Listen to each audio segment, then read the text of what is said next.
देखिए ये ट्रांसफार्मर, इसमें कोई मूवमेंट करने वाला भाग होता है? अतरा यही है ट्रांसफार्मर। और जो उतना बड़का झंझट देख रहे थे ना, वो कपड़ा पहन ले। ट्रांसफार्मर वोल्टेज को बढ़ा भी सकता है और घटा भी सकता है। ट्रांसफार्मर के अंदर एक ऑयल भरा होता है जिसे कहते हैं नेफ्था ऑयल। ट्रांसफार्मर के पास जाइएगा तो एक आवाज आएगा। इसका कोर जो बीच वाला है किस चीज का होता है? नर्म लोहा। अब इसको खुले में छोड़ दीजिएगा, बारिश उरिश आ गया, भीग गया, पानी लग गया तो आपस में टच हो जाएगा तो ब्लास्ट हो जाएगा और उसका फेज निकाल दिया गया बाहर। 1 2 3 टर्मिनल निकाल दिया।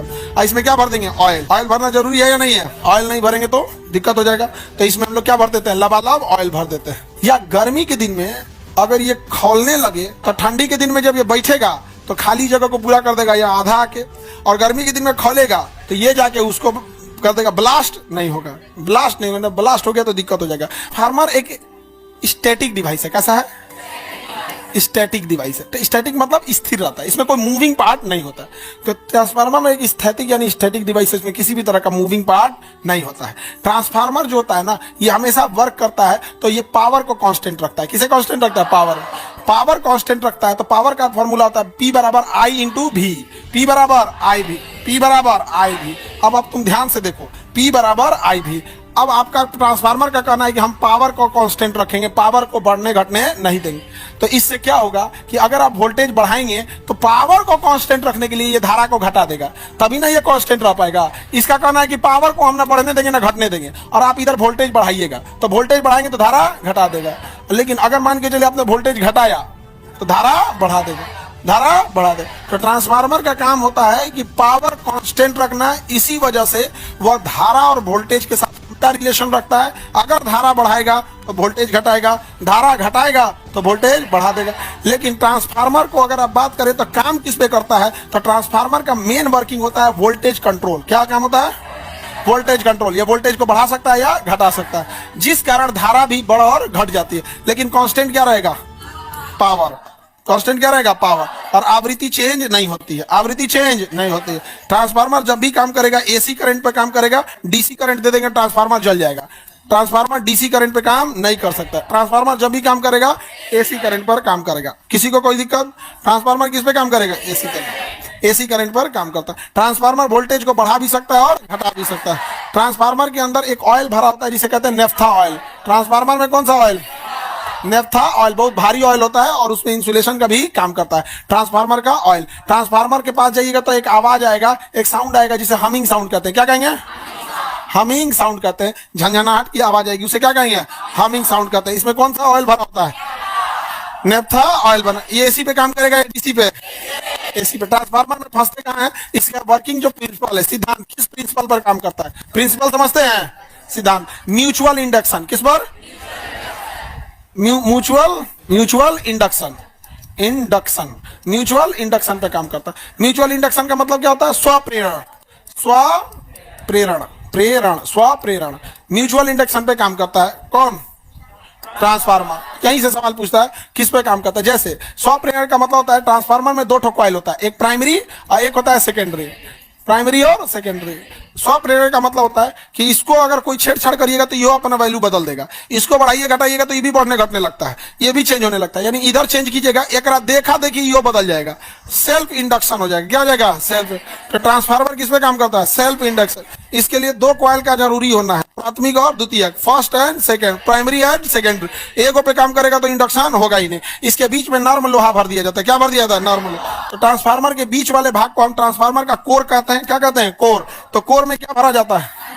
ट्रांसफार्मर के कोर में क्या होता है? नर्म लोहा। क्या होता है? नर्म लोहा। क्या भरा होता है? नर्म लोहा। हालांकि वहां पर स्टील का भी यूज हो जाता है, लेकिन वहां पर स्टील जो यूज होता है तो ज्यादा इफेक्टिव होता है, लेकिन ज्यादातर में क्या होता है? नर्म लोहा। ट्रांसफार्मर किस सिद्धांत पर काम करेगा? Self induction. ट्रांसफार्मर किस पे काम करेगा? अरे बाबू गलती लिख दी है यहाँ पे, सेल्फ इंडक्शन नहीं होता है, ये होता है म्यूचुअल इंडक्शन। ये तो सही लिखा है इंग्लिश, इसका हिंदी गलत है। अन्योन्य प्रेरण होता है, अन्योन्य प्रेरण, अन्योन्य प्रेरण। इसका हिंदी क्या होता है? अन्योन्य प्रेरण।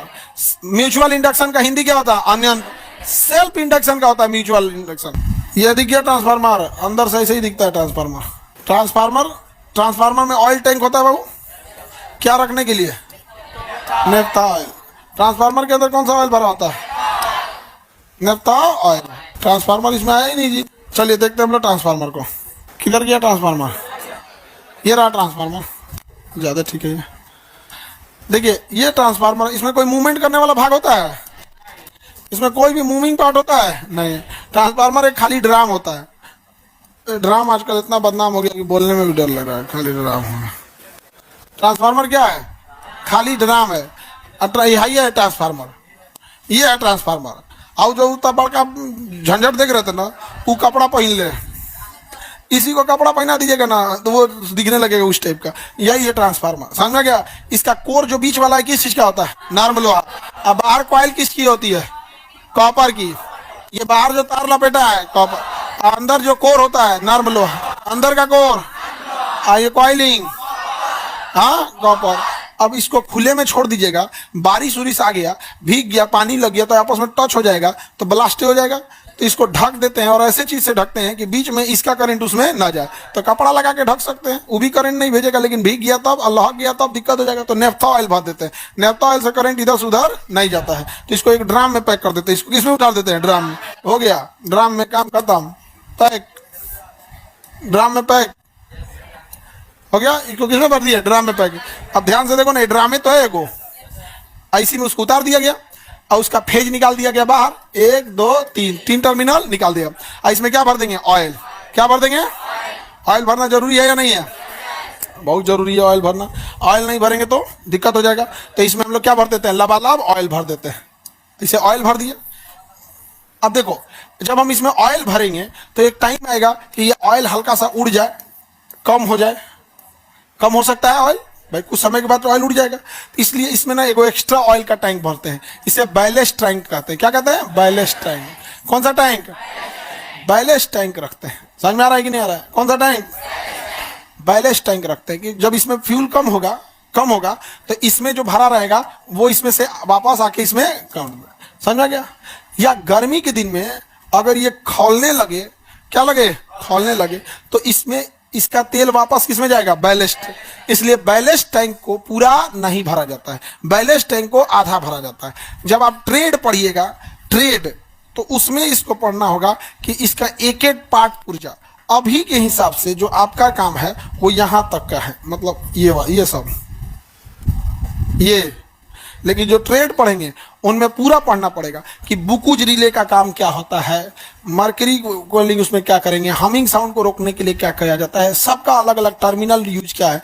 तो बताइए, बैलेस्ट टैंक को पूरा भरा जाता है या आधा? पूरा क्यों नहीं भरते? एक्सपेंशन के लिए जगह मिल जाए।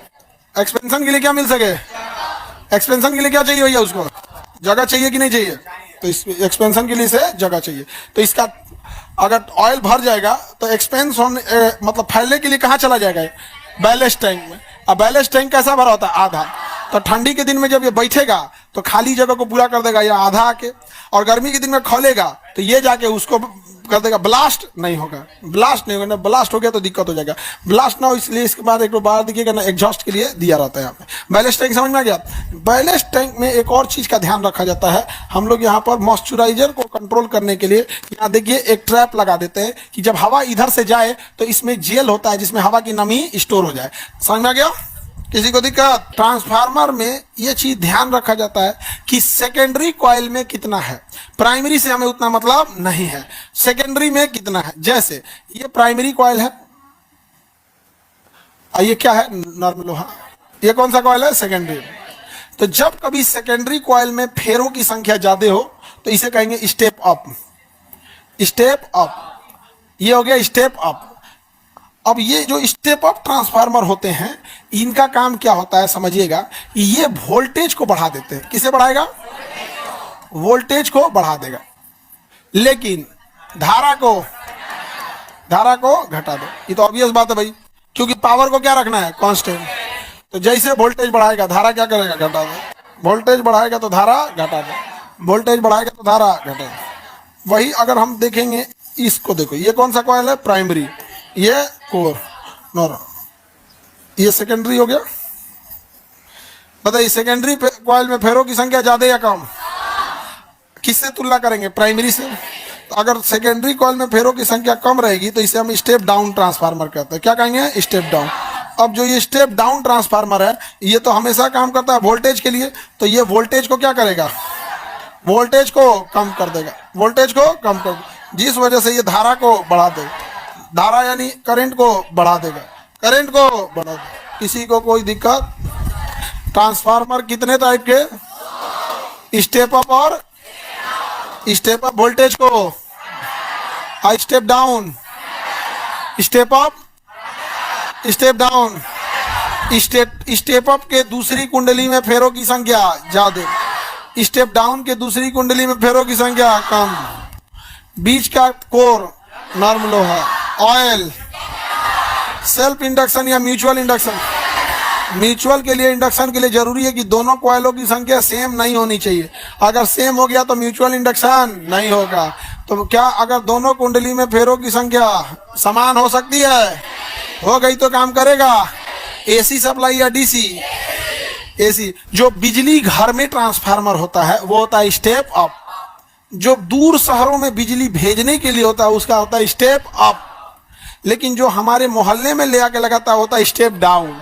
ले आके उसको कम करके हम लोग को देता है, ज्यादा करके देते तो तरतरा जाएगा, घर में हो जाएगा।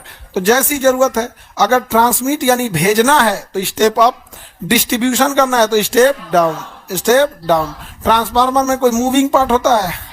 नहीं होता है। वो पावर को क्या रखता है? कांस्टेंट, कांस्टेंट रखता है। अगर ट्रांसफार्मर कमजोर पड़ गया, ट्रांसफार्मर तो कमजोर नहीं पड़ता है बल्कि यूजर्स की संख्या बढ़ जाती है। अब जैसे 100 मकान में एक ट्रांसफार्मर की, मान के चलिए गांव में कोई छोटा सा ट्रांसफार्मर लगा दिया, उसकी क्षमता है 500 मकान या 100 मकान को झेल सकता है, और उसको फर्जी जोड़ ओढ़ के इतना चोरी उरी करके ज्यादा कर देंगे, ट्रांसफार्मर थक जाएगा, हाँफ जाएगा, कहेगा दे इतना काम कराता है सब, हमको लाया था 100 को घर के लिए, 500 घर चोरी से जला रहा है। ट्रांसफार्मर का लोड कम तो बाकी घर में वोल्टेज डाउन हो जाए, वोल्टेज